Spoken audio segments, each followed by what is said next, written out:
एक कहानी है गुलाबवन जंगल की, जहाँ कई सारे पशु पक्षी अपने अपने मजबूत घोंसलों और घरों में रहते थे। उसी जंगल में एक टूनी नाम की चिड़िया एक पेड़ की डाली पर रहती थी। टूनी चिड़िया का ना कोई घर था, ना कोई अपना कहने वाला था। वो इस संसार में अनाथ चिड़िया थी। गरीब होने के कारण कोई भी पंछी उसकी सहायता नहीं करता था। इन दिनों जंगल में बारिश का मौसम आने वाला था। सभी पक्षियों ने अपने अपने घरों और घोंसलों को मजबूत कर लिया था, ताकि उन्हें बारिश के पानी का कोई सामना ना करना पड़े। एक दिन की बात है, टूनी चिड़िया एक पेड़ की डाली पर बैठी हुई थी। तभी उसके पास तोता और जंगल के कुछ पक्षी आते हैं। अरे देखो पक्षियों, एक गरीब बेसहारा चिड़िया कैसी एक डाल पर बैठकर अपना जीवन बिता रही है। अरे इसकी इतनी औकात कहाँ कि हम जैसे धनी पक्षियों की तरह मजबूत और टिकाऊ घोंसला बना सके। अरे घर तो बहुत दूर की बात है, इस गरीब को तो झोपड़ी बनाने की औकात नहीं है, तो ये मजबूत घर कहाँ से बनाएगी? अरे अब तो कुछ ही दिनों में बारिश का मौसम आने वाला है। हम सारे पक्षियों ने तो अपने अपने घर बहुत मजबूती से बना लिया है। अब तो हमें बारिश में कोई परेशानी का सामना ना करना पड़ेगा। अब ये गरीब टूनी चिड़िया ही एक ऐसी पक्षी रहेगी इस जंगल में, बारिश के पानी में भीगती रहेगी। सारे पक्षी मिलकर टूनी चिड़िया की गरीबी और उसकी बेघर होने का बहुत मजाक उड़ाते हैं, उस पर हंसते हैं। टूनी चिड़िया उन पक्षियों की बातें और ताने सुनकर बहुत ही रोने लगती है। थोड़े समय बाद वो पक्षी वहाँ से उड़कर चले जाते हैं।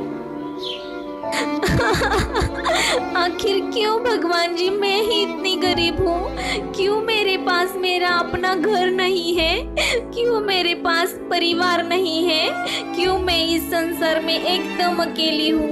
क्यों हर पक्षी हर समय मेरी गरीबी का मजाक उड़ाते हैं? क्यों मुझ पर सब हंसते हैं? क्या गरीब होना इस संसार में पाप है? क्या गरीब पक्षियों का इस संसार में कोई मोल नहीं? मुझे बहुत तकलीफ होती है, मुझे बहुत तकलीफ होती है भगवान जी, ऐसी अवस्था में जीवन बिताने में। मुझे भी परिवार चाहिए, मुझे भी घर चाहिए। मैं भी खुश रहना चाहती हूँ, हंसना चाहती हूँ, अन्य पक्षियों की तरह अपना जीवन खुशी खुशी बिताना चाहती हूँ। बेचारी टूनी चिड़िया वही डाली पर बैठे बैठे अपने भाग्य पर रोती है। देखते ही देखते रात हो जाती है। टूनी चिड़िया उदास उसी डाली पर सो जाती है। तभी एक तेज हवा के साथ तूफान आता है, जिससे जंगल के कई सारे पेड़ों की डालियां टूट जाती है। टूनी चिड़िया जिस डाली पर सोई हुई थी वो डाली भी टूटकर नीचे गिर जाती है, जिसकी वजह से टूनी चिड़िया जमीन पर गिर जाती है और उसे काफी चोट भी लग जाती है। देखते ही देखते सवेरा होता है। टूनी चिड़िया वही जमीन पर जख्मी अवस्था में पड़ी हुई थी।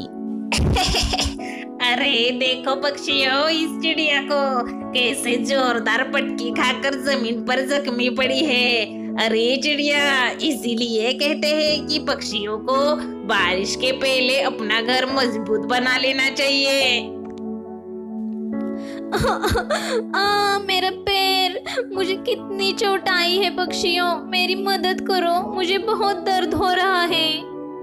देखो आज हमारा घर कितना मजबूत है, इतने तूफान में भी हमारे घर को कुछ नहीं हुआ।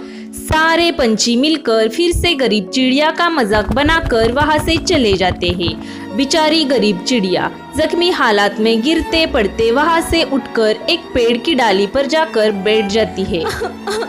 इन सारे पंछियों ने बिल्कुल सही कहा था। अब मुझे भी अपना एक छोटा सा घर बनाना ही होगा, वरना बारिश में तो मेरा हाल बहुत ही बुरा हो जाएगा। पर मैं घर कैसे बनाऊं? मेरे पास एक पैसा भी नहीं है। अब मैं लकड़ियां और नारियल की पत्ते कैसे लाऊंगी? तभी टूनी चिड़िया को सामने पड़ा एक मिट्टी का ढेर दिखाई देता है। उसे देखकर टूनी चिड़िया के मन में एक उपाय आता है। अरे वाह, यहाँ तो कितनी सारी मिट्टी है। चलो अब मैं इसी मिट्टी से अपने लिए एक छोटा सा घर बना लेती हूँ ताकि बारिश में मुझे सर छुपाने के लिए छत मिल जाए। टोनी चिड़िया बड़ी मेहनत से वहां से थोड़ी थोड़ी मिट्टी लाकर एक छोटा सा मिट्टी का घर बना लेती है। काफी मुशक्कत के बाद टूनी चिड़िया का एक बड़ा घर तैयार होता है और टूनी चिड़िया उस मिट्टी के घर में रहने लगती है। तभी हरी तोता वहां आता है। अरे बाप रे बाप, चिड़िया बहन आपने इतनी जल्दी एक घर बना दिया, वो भी मिट्टी का।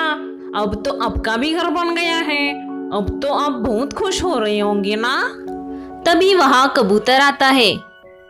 अरे काहे का घर भाई, ये घर कोई सीमेंट या ईंटों से बना घर नहीं है, ये मिट्टी और पानी से बना हुआ है और बारिश का पहला पानी ही इस मिट्टी के घर को एक झटके में बहा देगा।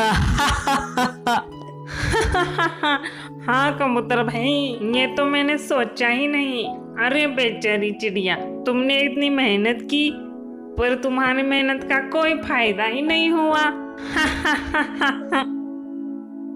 अरे कहीं ये पक्षी सही तो नहीं कह रहे हैं, कहीं मेरा ये घर बारिश के पानी से गिर ना जाए। पर मैंने अपना ये घर बड़ी मजबूती से बनाया है, ये इतनी आसानी से नहीं गिरेगा।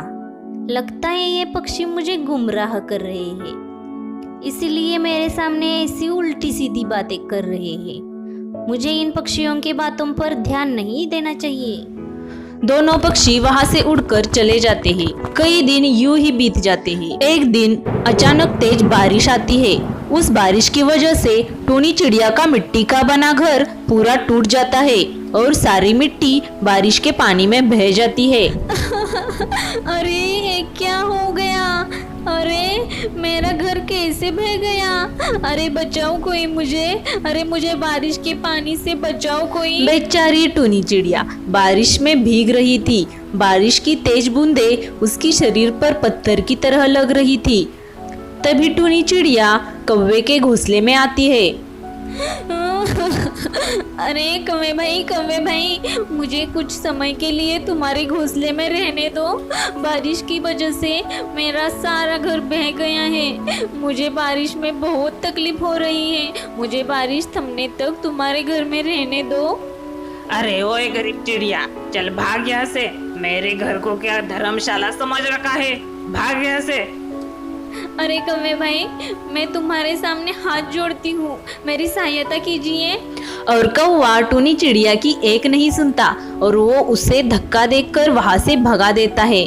टोनी चिड़िया जंगल की हर पक्षियों की घर जाती है पर कोई भी पक्षी टोनी चिड़िया की सहायता नहीं करता है।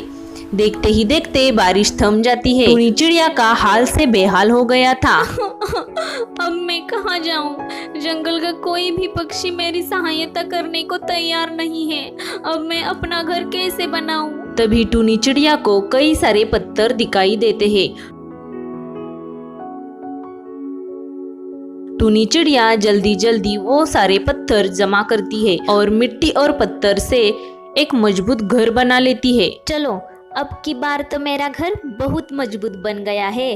अब मुझे बारिश के पानी से कोई खतरा नहीं होगा। टोनी चिड़िया अपने उस घर में रहने लगती है। शाम के समय में फिर से तूफानी बारिश शुरू हो जाती है। इस बार टोनी चिड़िया के घर को कोई नुकसान नहीं होता पर जंगल के सारे पक्षियों के घर तूफान की वजह से टूट जाते हैं। तभी सारे पक्षी मिलकर टोनी चिड़िया के घर के पास आ जाते हैं। अरे चिड़िया बहन, मेरे छोटे छोटे बच्चे हैं, मुझे अपने घर में पनाह दे दो। देखो बारिश की वजह से मेरे बच्चों का कितना बुरा हाल हो जा रहा है। चिड़िया बहन मेरी सहायता कीजिए। पक्षियों घबराओ मत, मेरा घर बहुत बड़ा है। तुम सारे पक्षी अंदर आ जाओ और आराम से मेरे घर में रहो। सारे पक्षी मिलकर टोनी चिड़िया की घर में आ जाते हैं और सब बारिश की तूफान से बच जाते हैं। चिड़िया बहन, हमें क्षमा कर दो। हमने तुम्हारा बहुत अपमान किया, तुम्हारा बहुत मजाक बनाया है। इसके बावजूद भी तुमने हमारी सहायता की। सच में आप बहुत महान हो। अरे कौवे भाई, हम पक्षियों को हमेशा एक दूसरे की मदद करती रहनी चाहिए, क्योंकि इस संसार में कब हमें किसी से कैसा काम निकल आए ये कहना नहीं आता। टूनी चिड़िया की ये बात सुनकर सारे पक्षी शर्मिंदा हो जाते हैं और सब चिड़िया की मजबूत वाले मिट्टी के घर में रहने लगते हैं।